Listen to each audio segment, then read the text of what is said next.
ತಂಗಾಳಿ ಬೀಸಿದಾಗ ಹೂವಾಯಿತು ಈ ಮನ. ಸಂಚಿಕೆ 95. ಆಶಾರವರ ಸಲಹೆಯ ಮೇರೆಗೆ ಮನೆಯಲ್ಲಿದ್ದೇ ತನ್ನ ಕೆಲಸ ಮಾಡುತ್ತಿದ್ದ ಅದ್ರಿತ್. ಸುಮಂಗಲರವರ ಮನೆಯಿಂದ ಮರಳಿ ಬಂದ ಶಾಂತದುರ್ಗರವರು ಮೊಮ್ಮಗನ ಕೋಣೆಯತ್ತ ಇಣುಕಿದರು.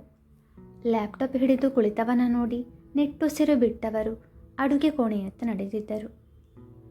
ಅತ್ತೆ, ಬೆಳಗ್ಗೆ ಎಲ್ಲಿಗೆ ಹೋಗಿದ್ರಿ? ಪಾರಿಜಾತರವರು ಕಾಳಜಿಯಿಂದ ವಿಚಾರಿಸಿದಾಗ, ಸುಮಾ ಮನೆಗೆ ಹೋಗಿದ್ದೆ ಪಾರಿ ಎಂದರು. ಸುಮಾ ಅತ್ತೆ ಹುಷಾರಾಗಿದ್ದಾರೆ ತಾನೆ? ಆತಂಕದಿಂದ ಕೇಳಿದ ಪಾರಿಜಾತರವರಿಗೆ. ಅವಳು ಆರಾಮಾಗಿದ್ದಾಳೆ ಪಾರಿ, ನಮ್ಮ ಖ್ಯಾತಿ ಈಗ ಅಲ್ಲೇ ಇದ್ದಾಳೆ ಎಂದರು. ಏನು, ಖ್ಯಾತಿ ಅಲ್ಲಿದ್ದಾಳಾ? ಈಗ ಬರ್ತೀನಿ ಅತ್ತೆ ಅಂತ ಹೊರಗೋದ್ಲು. ನಾನು ಇಲ್ಲೇ ಎಲ್ಲೋ ಪಕ್ಕದಲ್ಲೇ ಹೋಗಿದ್ದಾಳೆ ಅಂದ್ಕೊಂಡೆ ಎಂದವರೇ ತಮ್ಮ ಕೆಲಸದತ್ತ ಗಮನ ಹರಿಸಿದರು. ಶಾಂತದುರ್ಗರವರು, ಪಾರಿ, ನಿನ್ನ ಹತ್ರ ಒಂದು ವಿಷಯ ಹೇಳಬೇಕು ಎಂದು ಮಾತಿಗೆ ಪೀಠಿಕೆ ಹಾಕಿದರು. ಹೇಳಿ ಅತ್ತೆ ಎಂದು ಅವರತ್ತ ನೋಟ ಹರಿಸಿದ ಪಾರಿಜಾತರವರ ಬಳಿ ಖ್ಯಾತಿ ಹಾಗೂ ಅದ್ರಿತ್ ನಡುವೆ ಇರುವ ಅಂತರ ಹಾಗೂ ಖ್ಯಾತಿ ಹೇಳಿದ ಎಲ್ಲ ವಿಷಯವನ್ನು ಅರುಹಿದರು. ಪಾರಿಜಾತರವರು ಶಾಂತದುರ್ಗರವರ ಮಾತುಗಳನ್ನು ಅರಗಿಸಿಕೊಳ್ಳಲಾಗದೆ ಅಲ್ಲೇ ಕುಸಿದು ಕುಳಿತರು. ನೀರು ಕುಡಿಯಲು ಅಡುಗೆ ಕೋಣೆಯತ್ತ ಬಂದ ಮುಕುಂದರವರು ಪಾರಿಜಾತರವರನ್ನು ಕಂಡು, ಪಾರಿ ಎಂದು ಅವರ ಸನಿಹ ಕುಳಿತವರು, ಅಮ್ಮ, ಪಾರಿಗೇನಾಯಿತು? ಗಾಬರಿಯಿಂದ ಶಾಂತದುರ್ಗರವರನ್ನು ಕೇಳಿದರು. ಎಲ್ಲ ಹೇಳ್ತೀನಿ ಮುಕುಂದ ಎಂದವರೇ, ಮೊದಲು ಅವಳಿಗೆ ನೀರು ಕುಡಿಸು ಎಂದರು ನೀರಿನ ಲೋಟವನ್ನು ಮುಕುಂದರವರ ಕೈಗಿಡುತ್ತಾ. ಶಾಂತದುರ್ಗರವರ ಅಣತಿಯಂತೆ ಪಾರಿಜಾತರವರಿಗೆ ನೀರು ಕುಡಿಸಿದರು ಮುಕುಂದರವರು. ನೀರು ಕುಡಿದು ಕೊಂಚ ಸುಧಾರಿಸಿಕೊಂಡ ಪಾರಿಜಾತರವರು ಮುಕುಂದರವರ ಎದೆಗೊರಗಿ ಬಿಕ್ಕಿ ಬಿಕ್ಕಿ ಅತ್ತರು. ಪಾರಿ, ಏನಾಯ್ತಮ್ಮ? ಮುಕುಂದರವರು ಪ್ರೀತಿಯಿಂದ ವಿಚಾರಿಸಿದಾಗ, ರೀ, ನಮ್ಮ ಪರಿ ಪ್ರೀತಿಸಿದ ಹುಡುಗ ಯಾರು ಅಂತ ಗೊತ್ತಾಯಿತು. ನಮ್ಮ ಪರಿ ಸಾವಿಗೆ ಕಾರಣವಾದವ, ನಮ್ಮ ಮಗಳನ್ನು ನಮ್ಮಿಂದ ದೂರ ಮಾಡಿದ ಪಾಪಿ ಯಾರು ಅಂತ ಗೊತ್ತಾಯಿತು ಎಂದಾಗ ಕೋಪದಿಂದ ಹಲ್ಲು ಕಡಿದ ಮುಕುಂದರವರು, ಯಾರವನು? ಎಲ್ಲಿದ್ದಾನೆ ಆ ಪಾಪಿ ಎಂದು ಕೈ ಮುಷ್ಟಿ ಮಾಡಿದರು.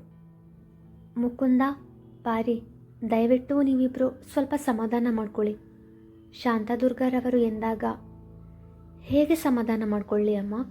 ಒಂದು ಮಗುವಿಗಾಗಿ ನಾವಿಬ್ಬರು ಎಷ್ಟು ಹಂಬಲಿಸಿದ್ವಿ ಅಂತ ನಮ್ಗೆ ಮಾತ್ರ ಗೊತ್ತು.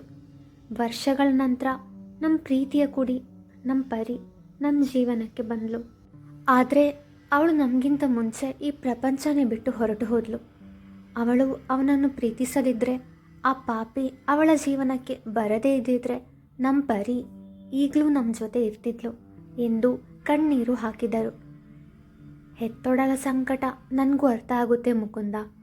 ನಾನು ನನ್ನ ಮಗನನ್ನು ಕಳ್ಕೊಂಡವಳೆ ಅಲ್ವಾ ಎಂದು ವಿಷಾದದ ನಗು ಬೀರಿದ ಶಾಂತದುರ್ಗರವರು ಖ್ಯಾತಿ ಹೇಳಿದ ವಿಷಯವನ್ನು ಮುಕುಂದರವರಿಗೆ ತಿಳಿಸಿದಾಗ, ನಾನವನನ್ನು ನೋಡಬೇಕು ಅಮ್ಮ ಎಂದರು ಮುಕುಂದರವರು. 2 ದಿನ ಬಿಟ್ಟು ಅವನನ್ನು ಇಲ್ಲಿಗೆ ಬರಲು ಹೇಳ್ತೀನಿ ಅಂದಿದ್ದಾಳೆ ಖ್ಯಾತಿ ಎಂದ ಶಾಂತದುರ್ಗರವರಿಗೆ. ಅವನು ಬರಲಿ ಅಮ್ಮ, ಬರಲಿ. ನಮ್ಮ ಮಗಳಿಗೆ ಯಾಕೆ ಮೋಸ ಮಾಡಿದೆ ಅಂತ ಕೇಳಬೇಕು.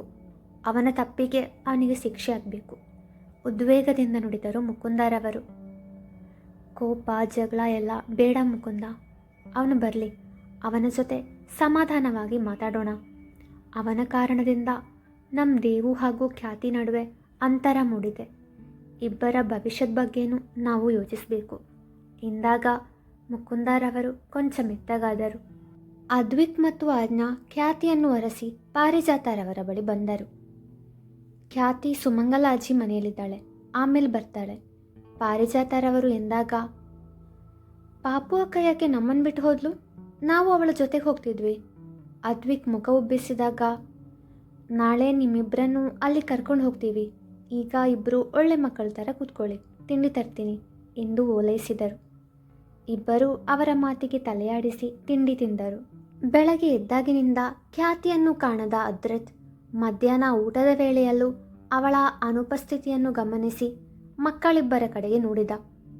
ಇಬ್ಬರೂ ಆರಾಮಾಗಿ ಹರಟುತ್ತಾ ಊಟ ಮಾಡುತ್ತಿದ್ದರು. ಖ್ಯಾತಿ ಎಲ್ಲಿದ್ದಾಳೆ? ಬೆಳಗಿಂದ ಅವಳನ್ನು ನೋಡಲೇ ಇಲ್ಲ ನಾನು. ಮಕ್ಕಳಿಬ್ಬರು ಅವಳಿಲ್ಲದೆ ಆರಾಮಾಗಿರೋದು ನೋಡಿ ಆಶ್ಚರ್ಯ ಆಗ್ತಿದೆ ಎಂದುಕೊಂಡವ ಕೆಲಸವಿದ್ದುದರಿಂದ ಬೇಗನೆ ಊಟ ಮುಗಿಸಿ ಲ್ಯಾಪ್ಟಾಪ್ ಹಿಡಿದು ಕುಳಿತ. ಸಂಜೆ 6 ಗಂಟೆಯಷ್ಟರಲ್ಲಿ ಅವನ ಕೆಲಸ ಮುಗಿದಿತ್ತು.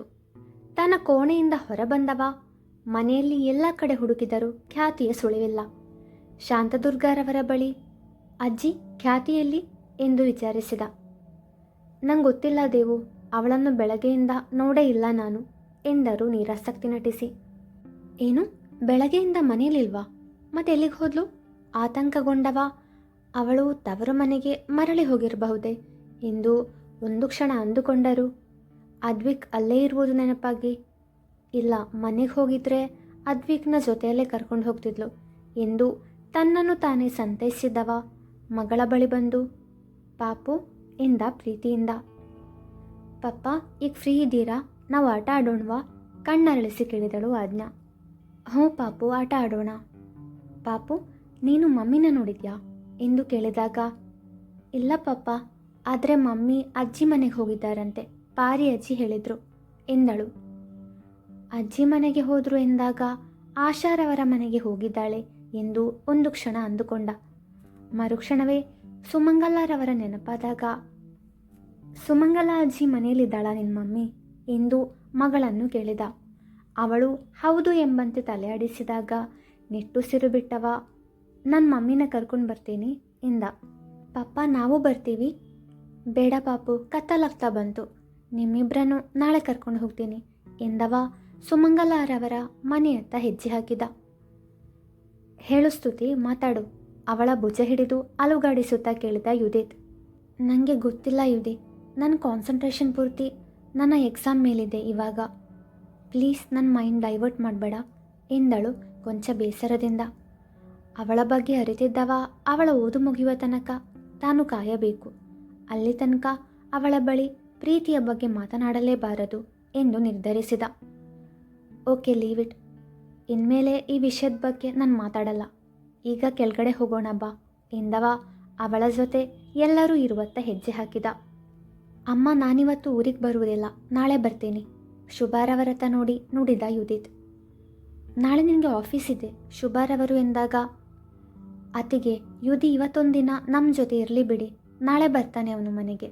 ಆಶಾರವರು ಎಂದಾಗ ಸಹದೇವರವರು ಸಹ ಅವರ ಮಾತನ್ನು ಅನುಮೋದಿಸಿದಾಗ ಶುಭಾರವರು ಅವರ ಮಾತಿಗೆ ಸಮ್ಮತಿಸಿದರು.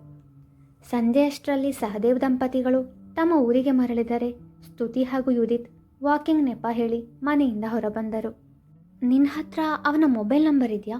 ಯುದಿತ್ ಕೇಳಿದಾಗ, ಹಾಂ ಇದೆ ಎಂದವಳು ತನ್ನ ಮೊಬೈಲ್ ಕೈಗೆತ್ತಿಕೊಂಡಳು.